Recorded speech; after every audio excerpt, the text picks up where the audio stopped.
বেল্লাল হোটেলের কর্মচারী ছিল, সে কিভাবে এত বড় কন্টেন্ট ক্রিয়েটর হলো, সে কিভাবে এত বড় সেলিব্রিটি হয়ে গেল, সেটা নিয়ে মানুষের মাথা ব্যথা। বেল্লাল কিভাবে ফেসবুকে এত টাকা ইনকাম করলো, বেল্লাল কিভাবে ইউটিউবে দাঁড় হইলো, এটা নিয়ে সবার মাথা ব্যথা। আসলে এটা নিয়ে মাথা ব্যথা হওয়ার কারণ কি? কোনো কারণ আছে আমাদের? বেল্লাল ভাই যাই পারে তাই করুক, তুমি ভাই যা পারো তাই করো, আরেকজন যা পারে তাই করুক, এতে মানুষের ক্ষতি না হলে হচ্ছে, দেশের ক্ষতি না হলে হয়েছে। বেল্লাল তার নিজ যোগ্যতায় বড় হয়েছে, সে কন্টেন্ট ক্রিয়েটার হয়েছে, সে তোমার কি বিরোধিতা করছে? হ্যাঁ, কেউ যদি টয়লেট পরিষ্কারের কাজ করে করে সে যদি বড় হয়, তাতে কারো কোনো সমস্যা, মাথা ব্যথা আছে? সে তার নিজ যোগ্যতায় সে কন্টেন্ট ক্রিয়েটার হয়েছে, তাকে এখন সবাই চিনে, সে ফেসবুক থেকে লক্ষ লক্ষ টাকা ইনকাম করছে, ইউটিউব থেকে করতেছে, টিকটকে তার নাম আছে। তো সেখানে তোমাদের মাথা ব্যথাটা কই? আমি কিছুই বুঝলাম না। কিছু কিছু মৌলানাগুলো আছে না, বক্তাগুলা, ও দালাল, ওই হুদিদের দালাল, ওর পিছে নামাজ হবে না, ও জান্নাতি না, ও জাহান্নামি, ও জাহান্নামে যাবে। মিজানুর রহমান আজহারি ও 1 নাম্বার জাহান্নামী। কি, হ্যাঁ, এসব কি? কে আগাইছে তার আরো উৎসাহ দিয়ে এগিয়ে নিতে না পারেন, চুপ করে থাকেন, কিন্তু তাকে পা নিয়ে পা ধরে টান দিয়ে নিচে নামানোর চেষ্টা করবেন না।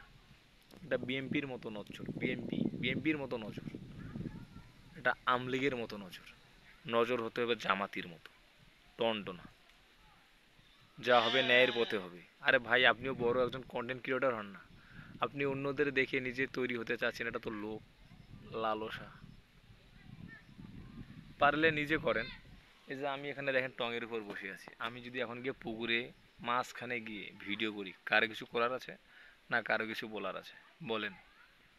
তাহলে এটা নিয়ে মাথা ব্যথাটা কেন? কে কি করলো কে কি করলো না, এটা নিয়ে মাথা ব্যথা হওয়ার কোনো কারণ নেই। ভাই তুমি কি পারো তা করার চেষ্টা করো। কত কষ্ট যে একটা চ্যানেল দাঁড় করানো, যে করছে সেই জানে। নিজে দাঁড় হওয়া এত সহজ না, সবার ভাগ্যে জুটে না, সবার ভাগ্যে জুটে না। অনেক সময় কষ্ট করে, অনেক সময় ধৈর্য ধরে, অনেক সময় সবুর করে দাঁড় হতে হয়। ইউটিউবে 1 লাখ সাবস্ক্রাইবার করেন না কত কষ্ট, 1 মিলিয়ন করেন না কত কষ্ট। কি করে বুঝবি মামুর বেটা, কি করে বুঝবি? শুধু পরের নিয়ে টানা বানা। হ্যাঁ, এই যে গাছটা দেখো, এই যে গাছটা যে বড় হয়েছে দেখো, একদিনে বড় হয় নাই, তার ছোট্ট একটা আশু থাইকা অনেক যত্ন করে বড় করতে হয়েছে, তারপর সে এত বড় হয়ে আম দিচ্ছে। তুমি একবারে গাছের পাকা আম খাইতে চাও, মামুর বাড়ির আবদার, নিজে কষ্ট করে বড় হও। আর যারা সঠিকভাবে সৎভাবে কন্টেন্ট ক্রিয়েটর হয়েছে তাদের বিরুদ্ধে কথা বলিও না, জিব্বা কেটে দিব বেটা।